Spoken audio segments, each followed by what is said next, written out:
AWS presents Tech Pioneers in association with CNBC-TV18.com. AWS presents Tech Pioneers in association with CNBC-TV18.com. And we are discussing pushing the boundaries of new possibilities with GenAI. Now, GenAI is poised for significant growth. Last year, enterprises partnered with their solution providers and experimented with GenAI through pilots which were largely focused around cost reduction, adding velocity, or improving quality. On the other side, GSPs were actively building GenAI capabilities to unlock innovation, productivity, and build comparative advantage. For providers operating at the intersection of technology and industry domain, like healthcare, GenAI today can transform the entire value chain. Take an example of a healthcare payer industry. There is a massive opportunity of driving innovation across critical areas like claims processing, member engagement, and care management. And on that note, we have today with us Kevin Adams. Kevin is a CEO of UST HealthProof, leads a team of industry experts providing platform-based solutions to leading healthcare organizations. Welcome, Kevin, to this interview series. Great to have you. Thank you. Pleasure to be here. Thank you, Kevin. So, Kevin, let me start with UST HealthProof, right? It's been now, 9 or 10 years of a awesome journey. A lot of momentum being built up. Let's start with your journey for the last 9-10 years, given that you have also gone through the COVID wave and now there's another wave which is incoming. Maybe we can talk about that. Yeah, it's been a crazy, enjoyable, hard 9 years, but the reality is for me, it's been 25 years of trying to solve the complicated health insurance problems that we have in the U.S. health insurance market. And we built this business with a very specific mission to try to help health insurance companies reduce the administrative costs of processing healthcare claims. While many health insurance companies think they spend a lot of time focused on solving that problem, the reality is that it's a distraction for health insurance companies. And if they were more focused on the health and well-being of their members, they would be able to more successfully, if this term, bend the curve, lower the cost of health insurance. But unfortunately, the technology and the approach that has historically been taken has proven to be a very inefficient model.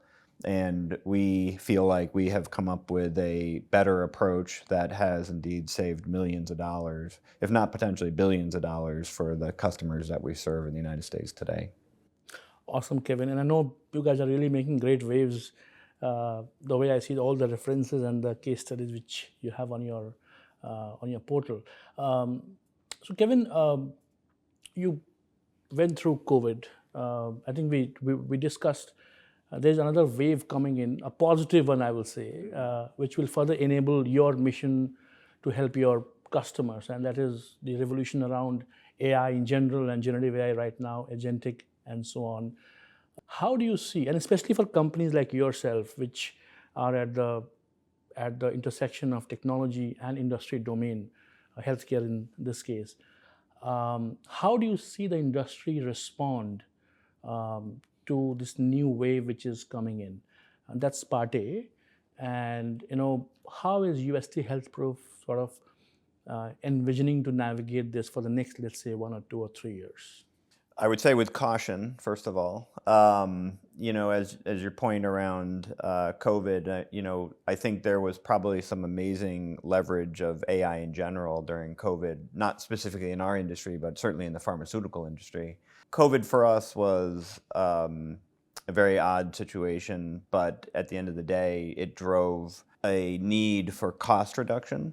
And since that's exactly what our business model had been all around, oddly, COVID was the accelerant that helped us grow this business. Our first very large win came in during COVID, proved to be an interesting attempt to try to solve and implement our solution while we were all working remotely for the first time. But at the end of the day, we figured it out. In terms of where we are going in the next who knows how long, let's just say 2 to 5 years. Yeah. Let's In, keep it to that. yeah, it's, I think that historically, I'll use the term AI as opposed to Gen AI or machine learning.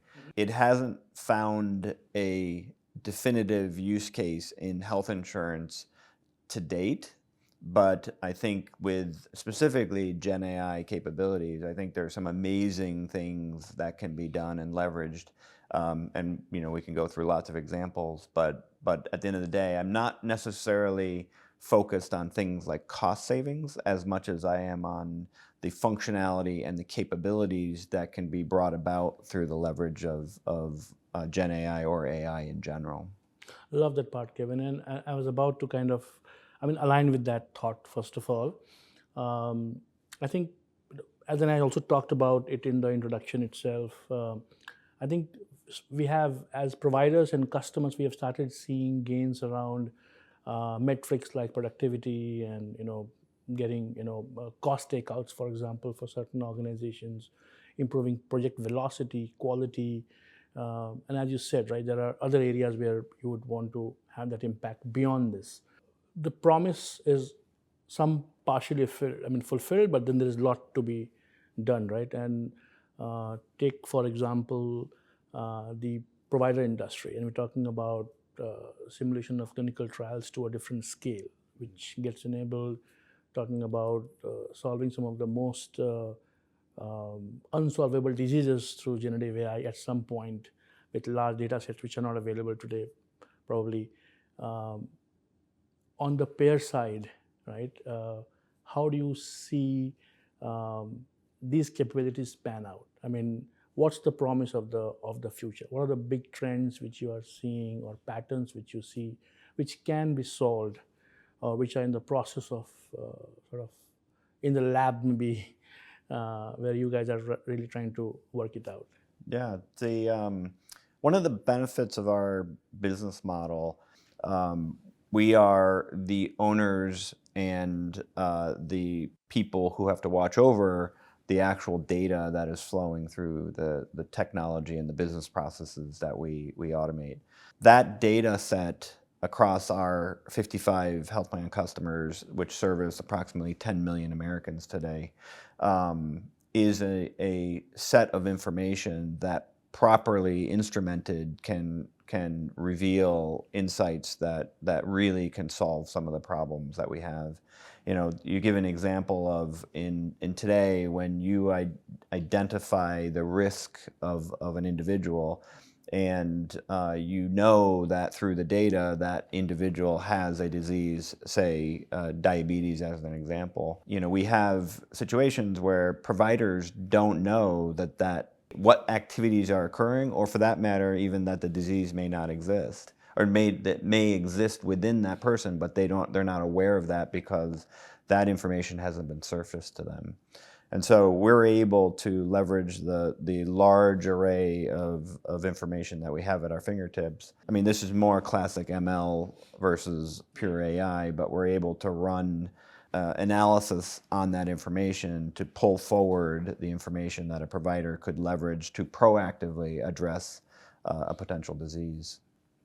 Our teams engage, and I pretty much am aware that your platform has very deep ML AI capabilities through which you are really enabling a lot of functionalities and capabilities for your customer, for your ecosystem.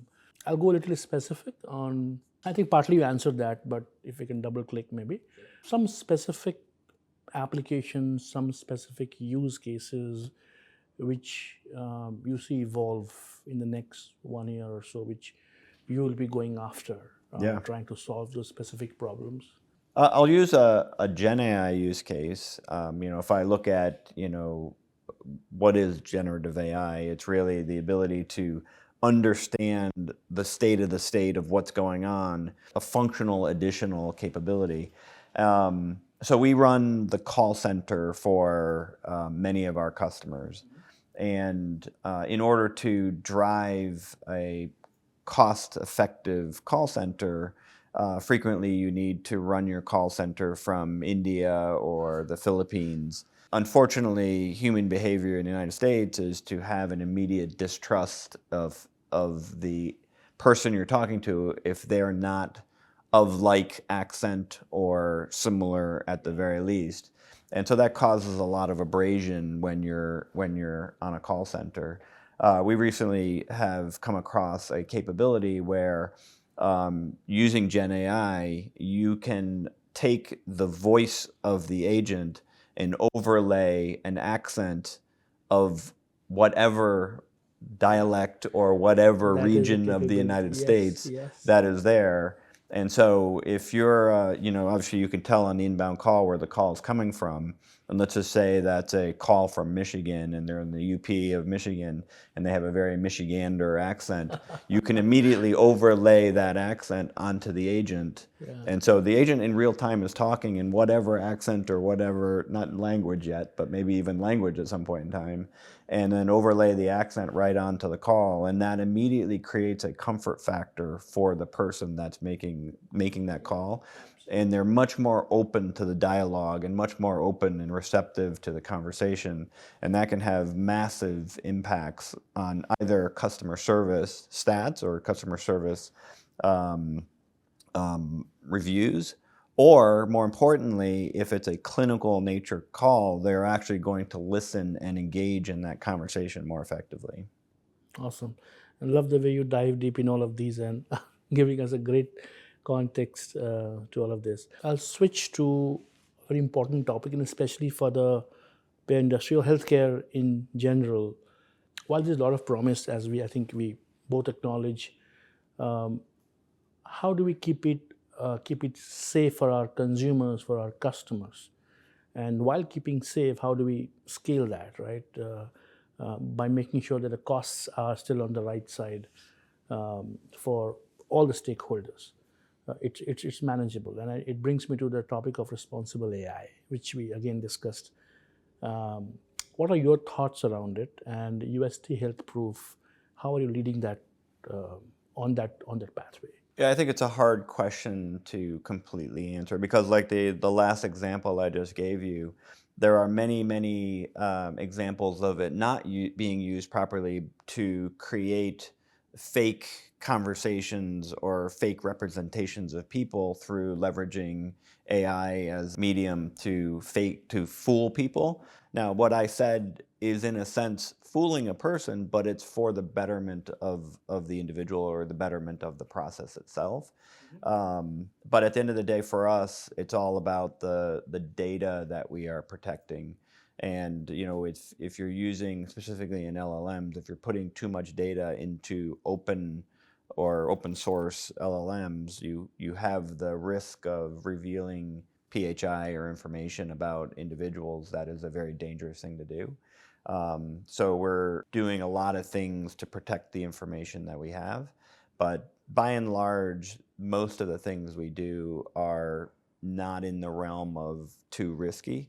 And so it just comes down to ensuring that the insights that we are surfacing through our capabilities are not able to be exposed outside of the four walls of our systems or our customers' systems.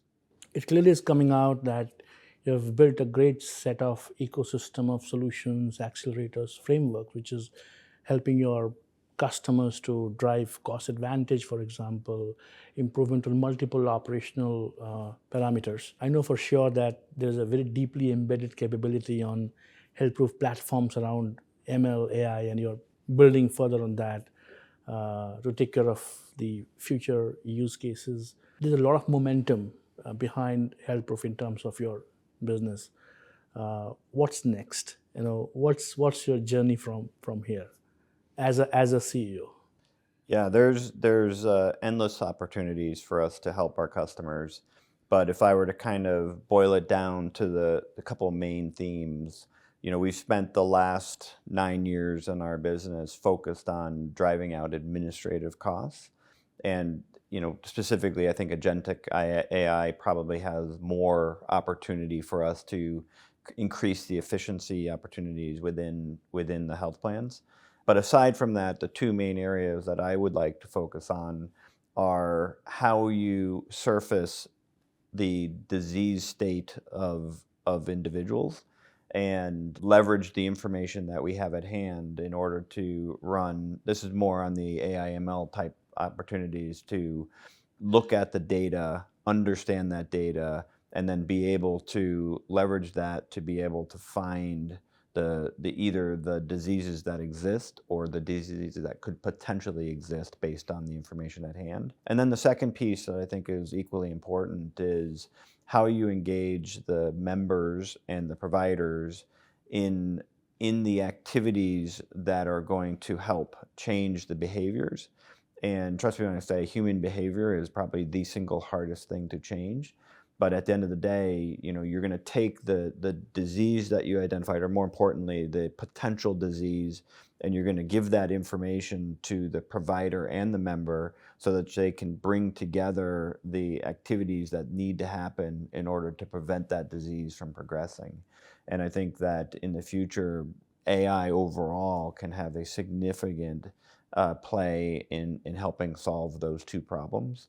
And that's where we're going to be focusing our attention, while at the same time continuing on the agentic piece where there's a bunch of inefficiencies in the admin processes of performing claims processing. Great to hear that, Kevin. And you guys are doing phenomenal. Wish you all the best. And thank you for this great partnership between HealthProof and AWS. We really cherish it a lot. It was my pleasure, and I really look forward to continuing the conversation. Thank you, Kevin. Thank you. AWS presents Tech Pioneers in association with CNBC-TV18.com.